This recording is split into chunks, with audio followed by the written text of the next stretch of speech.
बिस्मिल्लाहिर्रहमानिर्रहीम, अस्सलाम वालेकुम। मैं हूं समर अब्बास, आपको अपने डिजिटल चैनल पर खुशामदीद कहूंगा। आज का दिन बड़ा इंपॉर्टेंट है और बड़ी ही इंपॉर्टेंट स्टोरी आज सुप्रीम कोर्ट ऑफ पाकिस्तान से सामने आ रही है। मैंने कहा फौरी तौर पर आपकी खिदमत में हाजिर हों और जो तमाम डिटेल्स है वो आप तक पहुँचाएँ कि ये मामला है क्या और हो क्या रहा है सुप्रीम कोर्ट ऑफ पाकिस्तान के अंदर। आज तकरीबन 1.5 साल बाद फिर से सुप्रीम कोर्ट ऑफ पाकिस्तान जो है वो रात गए। आज यानी कि रात को सुप्रीम कोर्ट ऑफ पाकिस्तान के दरवाजे खुले हैं।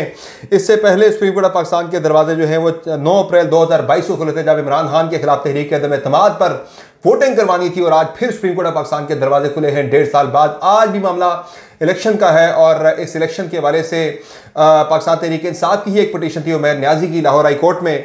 और ये सारी जो चीज़ शुरू हुई है ये बुध के रोज़ रात 9:30 बजे फैसला आया लाहौर हाई कोर्ट के सिंगल बेंच का जस्टिस अली बाकर नजफी की अदालत से, जिसमें पाकिस्तान तहरीक इंसाफ की दरखास्त पर आरोज़ के तकर्रर के मामले पर स्टे ऑर्डर जारी कर दिया गया और 5 रुकनी बेंच बनाने के लिए लिख दिया अली बाकर नजफी ने। उसके बाद ये हुआ कि एक 5 रुकनी बेंच तश्कील दे दिया गया और 18 तारीख को जिसने समाअत करनी है, लेकिन 18 तारीख में बहुत देर हो जाएगी, बहुत दूर चला जाएगा मामला। अगर 18 तक चला जाता है तो फिर इलेक्शन जो है वो 8 फरवरी को नहीं हो सकेंगे।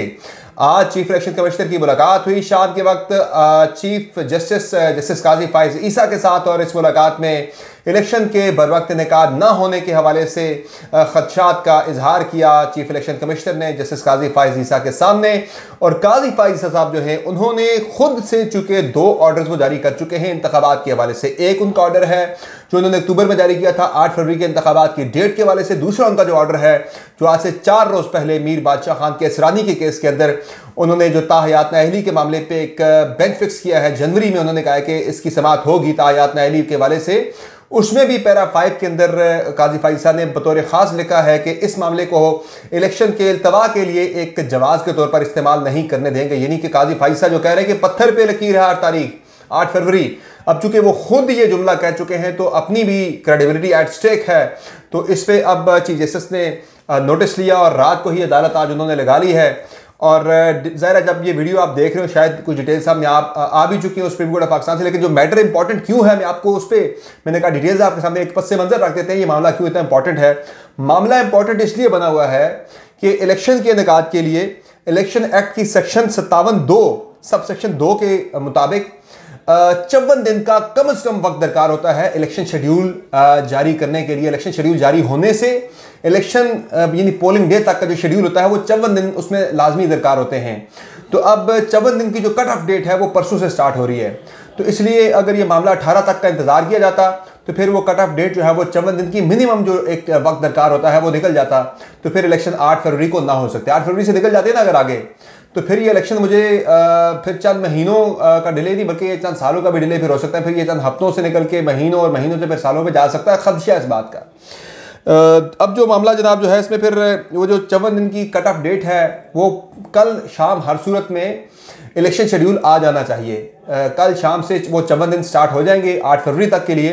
तो आज इस पे जो काजी फाइसा साहब ने नोटिस लिया है उसमें एक तो जो मुमकिन तौर पर मुझे जो नज़र आ रहा है वो ये होगा कि जो स्टे ऑर्डर है लाहौर हाई कोर्ट का रिटर्निंग अफसरान के तकर्रर के वाले से वो स्टे ऑर्डर मुअत्तल कर दिया जाए और बाकी कहा जाए लाहौर हाई कोर्ट से कि वो जल्द अज जल्द इस मैटर को डिसाइड करे।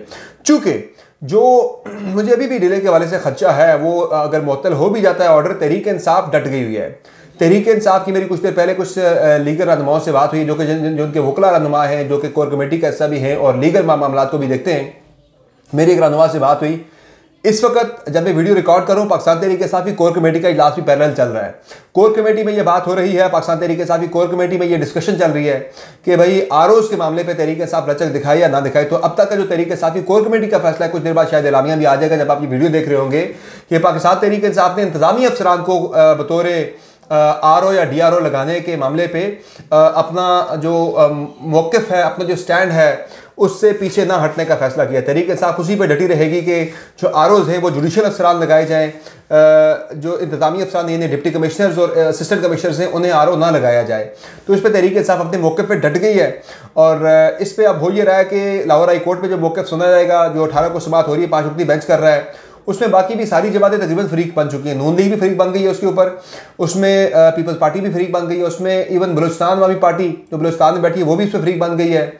और चूंकि सिर्फ पंजाब के आरोज की हद तक मामला मुअत्तल हुआ था, लेकिन ज़ाहिर इलेक्शन सेंटर का उससे मुतासिर हो सकता है, तो सारी जमात नहीं उस पर फ्रीक सबने तकरीबन बनने का फैसला कर लिया। IPP तक ने उस पर फ्रीक बनने का फैसला कर लिया है। सब मिलकर कर ये रहे कि तहरीक इंसाफ पे ब्लेम डाला जा रहा है। सारे कह रही है तहरीक इंसाफ इस इलेक्शन की अगर मुलतवी होने की सबसे वाहिद अगर कोई जिम्मेदार होगी जमात तो वो तहरीक इंसाफ है। अच्छा, मैं आपको अगर ये तो चलिए टेक्निकल नुकता जो है वो टेक्निकली अगर बात की जाए तो हाँ, तहरीक इंसाफ के ही पटिशनर थे उमेर खान न्याजी, जिन्होंने पटिशन दायर की लाहौर हाई कोर्ट में। असल जो मुद्दा था तहरीक इंसाफ का वो था रिटर्निंग अफसरान को जुडिशरी के बजाय इंतजामी अफसरान से लिए जाने का। अच्छा, इस पर जो सेक्शन 50 है इलेक्शन एक्ट की, सेक्शन 50 में 3 option election commission of Pakistan को दिए जाते हैं। एक वो उसमें ये लिखा है कि जो पहला ऑप्शन होता है इलेक्शन कमीशन के पास इंतजामी अफसर आरोज के तकर्रर के वाले से, वही होता है कि अपने स्टाफ से election commission of Pakistan arose का तकर्रर करे। आरोज अपने इलेक्शन कमीशन के ही होने चाहिए, क्योंकि इलेक्शन कमीशन के पास इतना अमला नहीं है, वो खुद से आरो लगा नहीं सकता। तो फिर दूसरा ऑप्शन ये दिया जाता है कि वो सूबाई और वफाकी हुकूमत से दरखास्त करे कि वहाँ से इंतजामी अफसरान को बतौर रिटर्निंग अफसर लिया जाए, आरो बतौर लिया जाए और DRO लिया जाए। तीसरा ऑप्शन जो उसमें दिया जाता है कि इलेक्शन अगर ये भी दस्तयाब नहीं है, सूबाई और वफाकी हुकूमत के अफसरान अगर आपके पास दस्तयाब नहीं है इंतजामी अफसरान, तो फिर आप अदालत से आरोज और DROs ले सकते हैं। इसके लिए आपको मुतलका जो चीफ जस्टिस होता है मुतलका हाई कोर्ट का या मुतलका सुप्रीम कोर्ट का, उससे आपको फिर रजू करना पड़ता है। वहाँ से मुतलका हाई कोर्ट के चीफ जस्टिस से आप रजू करके उनसे परमिशन लेकर आप फिर जुडिशल अफसरान को बतौर रिटर्निंग अफसर तकर्रर करते हैं। अब इस इलेक्शन के लिए ये हुआ है कि इलेक्शन कमीशन ने अदलिया से कहा कि भाई हमें आरो दिए जाएँ, तो अदलिया ने आरो देने से इनकार कर दिया। चूँकि आपको याद है कि 2013 का जो इलेक्शन हुआ था उसमें भी जरदारी साहब ने सारे लोगों ने कहा था ये आरो इलेक्शन है। यानी आरोज कौन थे उस वक्त? जुडिशल अफसरान थे, जज थे। उन्होंने कहा जी आरोज ने इलेक्शन रिग किया है। फिर जो पिछला इलेक्शन हुआ 2018 वाला, उसमें भी सबने इल्ज़ाम लगाया कि तहरीक इंसाफ जीती है जी, इनको आरो इलेक्शन था, आरोज ने तहरीक इंसाफ को जिता दिया है, धांधली करके जिताया इलेक्शन। उसमें भी ज़्यादा इल्ज़ाम जो है वो ब्लेम जजों पे आया। तो अब कीमत पर जज जो है वो मैदान में आ नहीं रहे। अब तहरीक इंसाफ का मसला यह है कि तहरीक इंसाफ के लिए अगर इंतजामी अफसरान को लगाते हैं, मैं आपको 2-3 हलकों की मिसाल दे सकता हूँ। इस्लामाबाद की भी मिसाल दूँ आपको, तो इस्लामाबाद में जो डिप्टी कमिश्नर बैठा हुआ है इरफान नवाज मेमन, इससे तैनात किया था शहबाज शरीफ साहब ने। अब वो शहबाज शरीफ साहब का एक करीबी एतमाद का बंदा समझा जाता है। इस बंदे पे एतराज़ात भी उठाए गए बड़े शदीद किस्म के तरीके साफ की जानिब से कि ये बंदा तो नून लीग के साथ बहुत ज़्यादा उनका बाएतमाद बंदा है, इसको आपने लगा दिया इस्लामाबाद का डिस्ट्रिक्ट रिटर्निंग अफसर आपने लगा दिया है। इस्लामाबाद के 3 हल्के कौमी असम्बली के, ये तो नून लीग को फेवर करेगा यहाँ पे, लेकिन उस पर कुछ भी नहीं हो सका, कुछ भी नहीं हो सका तहरीक इंसाफ की दरखास्त के ऊपर। वो बंदा बैठ गया आके DRO। फिर सियालकोट के अंदर भी बात हो रही है, उस्मान डार के जरिए ये पता लगी कि वो कह रहा है जी कि यहाँ पे तो मेरी जब बात हुई डिप्टी कमिश्नर से, वो कहता है मुझे तो यहाँ पे ख्वाजा आसिफ साहब ने लगवाया है। तो फिर जिसने लगवाया वो बंदा उसको फेवर करेगा या नहीं करेगा? तो तहरीक इंसाफ का मौक़िफ़ इस हद तक बिल्कुल ठीक है। अभी भी वो कह रहे हैं कि भाई हम इस मामले पे पीछे नहीं हटेंगे, क्योंकि अगर हम हटते हैं तो फिर तो ये सारा जो है डिप्टी कमिश्नर्स और असिस्टेंट कमिश्नर्स को लगा के सारा इलेक्शन जो है वो चोरी कर लिया जाएगा, हमसे छीन लिया जाएगा। कह रहे जितनी इंतजामी इस वक्त लोग लगे हुए सारे वो नून लीग के पिछले 16 महीनों में लगे हैं, पंजाब के अंदर भी सेंटर में भी। तो वो कह रहे हैं कि वो तो हमारे लिए बड़े मसाइल बन जाएंगे। अच्छा, उस पर तरीके से पीछे हटने को तैयार नहीं है। अब हो ये रहा है कि एक और भी इंपॉर्टेंट मामला बाय द वे आज आया है, वह इस्लामाबाद हाई कोर्ट में जो NA 3536 है, इनके जो हल्का बंदियाँ हैं वो भी आज इस्लामाबाद हाई कोर्ट ने उस पर स्टे ऑर्डर जारी कर दिया है। ये इतना बड़ा मामला नहीं है, इस पर 2-3 दिन में फैसला आ जाएगा। लेकिन जो सबसे इंपॉर्टेंट जो चीज़ है वो सिर्फ यही है कि इलेक्शन के के इनेकाद के लिए 54 दिन का जो कट ऑफ टाइम चाहिए होता है, बेर मिनिमम टाइम 54 दिन का इलेक्शन शेड्यूल के लिए। और उसमें भी सबसे जो पहला स्टेप होता है कि भाई एक डेट दी जाती है, और अगला जो होता है यदि पब्लिक नोटिस जारी करता है, public issuance of public notice bye RO, जो सेकंड स्टेप होता है। तो RO पब्लिक नोटिस तब जारी करेगा कि जब RO का तकर्रर होगा। अभी RO का तकर्रर ही हवा में जो है वो सस्पेंड हो गया है, तो RO जब तक मुकर्रर नहीं होते तो वो पब्लिक नोटिस जारी नहीं कर सकते नॉमिनेशन पेपर्स की फाइलिंग के लिए। तो इसलिए ये मामला हर सूरत में आज अगर इसका कोई मुंह सर निकलता है तो फिर तो 8 फरवरी को इंतखाबात हो सकते हैं, क्योंकि कल तक इलेक्शन कमीशन ने हर सूरत में इलेक्शन शेड्यूल जारी करना है। इलेक्शन शेड्यूल तब जारी होगा जब ROs होंगे, ROs ही जब नहीं होंगे तो इलेक्शन शेड्यूल जारी नहीं हो सकता। तो इसलिए कल तक हर सूरत में देखते हैं काजी फैज़ साहब कल तक इलेक्शन शेड्यूल जारी करवा पाते हैं या नहीं। अगर नहीं करवा पाते तो फिर मैं आपको बता रहा हूँ कि इलेक्शन जो है फिर वो अप्रैल की बातें हो रही हैं। कल मैंने आपको बताया था कि इस्लामाबाद के सहाफ़ती हलकों के अंदर ये बात चल रही है, और कुछ वज़ीर दाखिला के करीबी ज़राए से भी ये बात चल रही है कि इंतखाबात कहीं फिर जाके अप्रैल के अंदर होंगे। अप्रैल में इसलिए होंगे कि अगर निकल जाता है ना फरवरी, 8 फरवरी से स्लिप हो जाती है डेट, तो फिर मामला चला जाता है मार्च पे।